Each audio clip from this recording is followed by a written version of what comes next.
नमस्कार, मी श्री बुंदेले गुरुजी, गुरुदत्त ज्योतिष केंद्र, वाघोली, पुणे। आज आपण जाणून घेणार आहोत पाचू रत्न एमराल्ड विषयी। बुध ग्रहाचे अत्यंत तेजस्वी आणि बुद्धिमत्ता वाढवणारे रत्न। पाचू रत्नाचे फायदे। पाचू हे बुद्धिमत्ता, स्मरणशक्ती, वाक्पटुता, शिक्षण, व्यापार, व्यवसाय आणि निर्णय क्षमता वाढवते। त्वचा, मज्जासंस्था आणि श्वसन संबंधित समस्या कमी करते।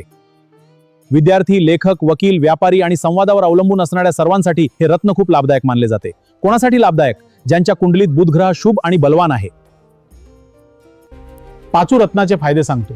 हे बुद्धिमत्ता, स्मरणशक्ती, वाक्पटुता आणि निर्णय क्षमता वाढते। आरोग्याच्या समस्या कमी करते। विद्यार्थी, लेखक, वकील, व्यापारी आणि संवादावर अवलंबून असणाऱ्या सर्वांसाठी हे रत्न खूप लाभदायक मानले जाते। कोणासाठी लाभदायक?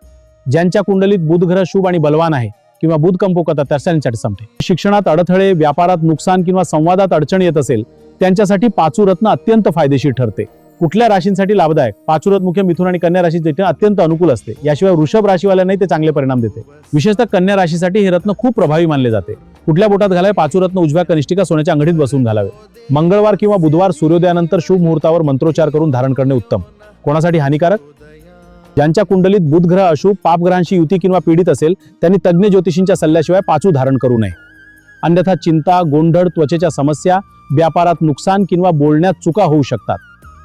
महत्त्वाची सूचना: कोणतेही रत्न धारण करण्यापूर्वी आपल्या जन्मकुंडलीचा सखोल अभ्यास करणे अत्यंत आवश्यक आहे आणि योग्य सल्ल्यानंतर रत्न घ्या। अधिक माहितीसाठी खाली दिलेल्या नंबरवर संपर्क साधा। गुरुदत्त ज्योतिष केंद्र, वाघोली, पुणे। जय गुरुदत्त।